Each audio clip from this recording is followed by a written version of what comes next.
আৰু হিমন্ত বিশ্ব শৰ্মাই হিন্দু মুছলমানৰ ৰাজনীতি কৰিবলৈ UCC আনিছে।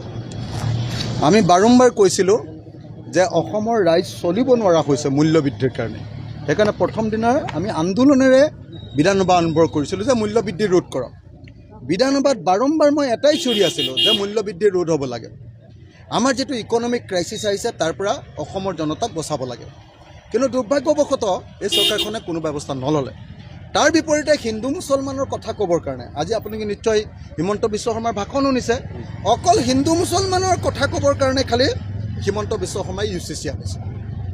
UCC যিখন আনিছে আপোনালোকে জানি আচৰিত হ'ব, সেই UCCত এটাও নতুন শব্দ নাই। মই গোটেই UCCখন পঢ়িলোঁ। UCCখন পঢ়ি খালি এটাই নতুন শব্দ পালোঁ। আগতে বিয়া পাতোতে ছোৱালীগৰাকীৰ বয়স 18 বছৰ হ'ব লাগে, ল'ৰাটোৰ বয়স 21 বছৰ। এতিয়া লিভ ইন ৰিলেশ্যনত থাকোঁতে খালি ছোৱালীজনীৰ বয়সো 21 বছৰ হ'ব লাগিব, ল'ৰাজনৰ বয়সো 21 বছৰ হ'ব লাগে। অকল এইটোৱে ডিফাৰেঞ্চ। তাৰ বাহিৰে আৰু বেলেগ কোনো ডিফাৰেঞ্চে UCCখনত নাই। বাকী যিবিলাক কথা আনিছে সেইবিলাক কথা আগৰ আইনবিলাকত আছে। যেনেকৈ 18 বছৰতকৈ কম বছৰত বিয়া পাতিব নোৱাৰিব, এইটো চিলড্ৰেন আপোনাৰ প্ৰহিবিশ্যন অফ চিলড্ৰেন মেৰেজ এক্টত আছে। যেনেকৈ ধৰক আপোনাৰ পলিগ্ৰামী এক্টত লিখা আছে যে বহু বিবাহ কৰিব নোৱাৰিব। এইবিলাক কথা চব কথা লিখা আছে। আনকি আপোনালোকে নিশ্চয় জানে যে লিভ ইন ৰিলেশ্যনৰ কথাও ডমেষ্টিক ভাইলেঞ্চ এক্টত লিখা আছে। আৰু লিভ ইন ৰিলেশ্যনৰ পৰা জন্ম হোৱা ল'ৰাটোৰ কথাও আনকি আইনত লিখা আছে।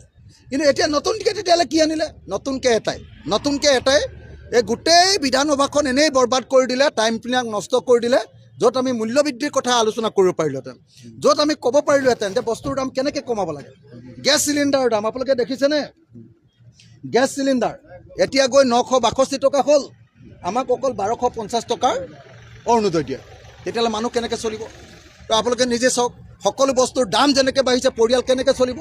সেইবিলাক কথা আলোচনা কৰিবৰ কাৰণে হিমন্ত বিশ্ব শৰ্মা চৰকাৰৰ সময় নাই। হিন্দু মুছলমান কৰিবৰ কাৰণে UCC আনিবৰ কাৰণে সময় আছে। মই সেইকাৰণে কৈছোঁ যে ঘোঁৰাৰ ঘাচ কাটিছে চৰকাৰে। ঘোঁৰাৰ ঘাচ কাটিছে। ঘোঁৰাৰ ঘাচ কটা বুলি অসমীয়াত এটা কথা আছেনে নাই? কাম বন নাই, সি ঘোঁৰাৰ ঘাচ কাটিবলৈ গৈছে বুলি কয় যে। হিমন্ত বিশ্ব শৰ্মাই আমাৰ ৰাজ্যখনৰ বস্তুৰ মূল্যবৃদ্ধি কমাবৰ কাৰণে কথা নাপাতে, আলোচনা নকৰে, ব্যৱস্থা নলয়। ঘোঁৰাৰ ঘাচ কাটিবৰ কাৰণে দিল্লী আৰু নাগপুৰক ভাল পাবৰ কাৰণে UCC বিল আনে। যুদ্ধৰ কাৰণে যদি মূল্য বৃদ্ধি হৈছে, ইয়াৰ আগতে যে পেট্ৰলৰ দাম, পেট্ৰল ডিজেলৰ দাম এই যে 48 টকাৰ পৰা আহি এই যে 96 টকা হ'ল, তেতিয়া যুদ্ধ লাগিছিলে নেকি? তেতিয়া যুদ্ধ লাগিছিলে নে নাই? আগতে যে 50 টকা এই যে ডলাৰৰ দামৰ লগত ভাৰতৰ টকা 50 টকা যেতিয়া হওঁতে, তেতিয়া যে নৰেন্দ্ৰ মোদীয়ে হাল্লা চিল্লা লগাইছিলে, এই দেশ গ'ল। এতিয়া 96 টকা যেতিয়া হৈ গ'ল, তেতিয়া দেশ যোৱা নাই নেকি? তেতিয়া দেশ যোৱা নাই? যেতিয়া 414 টকা গেছ চিলিণ্ডাৰ হওঁতে দেশখন খাই পেলালে কংগ্ৰেছে বুলি যে চিঞৰিছিলে, এতিয়া 962 টকা গেছ চিলিণ্ডাৰৰ দাম হওঁতে এতিয়া দেশখন যোৱা নাই নেকি? নৰেন্দ্ৰ মোদীয়ে ক'লে, হিমন্ত বিশ্বই ক'লে, হিন্দুত্ববাদীবিলাকে ক'লে, চব কথা সঁচা। আৰু আমি সঁচা মানুহবিলাকে, মানুহৰ পক্ষত থকা মানুহবিলাকে ক'লে সেইবিলাক মিছা কথা। সেইকাৰণে অতি স্পষ্ট ভাষাত আমি কৈছোঁ যে UCC যে আনিছে, এইখন হ'ল কাগজৰ টুকুৰা, দলি মাৰি দিব লাগে এই কাগজৰ টুকুৰা ডাষ্টবিনলৈ। ইয়াত একোডাল নাই, UCCত একোডালেই নাই। মই কৈছোঁ নহয়, অকল ছোৱালীৰ বয়সো 21 বছৰ হ'ব লাগে বুলি কোৱাৰ বাহিৰে বাকী একো নাই। আমি যি সংশোধনী প্ৰস্তাৱ দিছিলোঁ, এটা সংশোধনী প্ৰস্তাৱ তাত উত্থাপন কৰিবলৈকে নিদিলে, অবৈধভাৱে। আৰে কংগ্ৰেছে কৰিছিলে, কংগ্ৰেছক দিলে নেকি? বেলেগ পাৰ্টিবিলাকক দিলেনে নাই? মোৰ যেনিবা 2 মিনিট দেৰি হৈছিলে। আগতে 2 মিনিট দেৰি ক'লেওতো চবকে দিয়ে মুভ কৰিবলৈ, কেলৈ নিদিলে?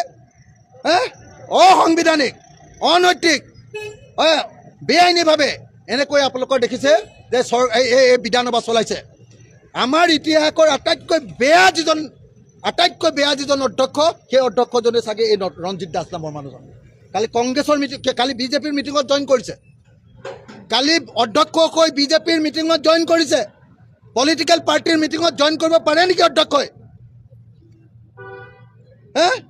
অধ্যক্ষ হৈ ইয়াত আমাৰ দেশখন খতম কৰিবলৈ আহিছে। ধন্যবাদ।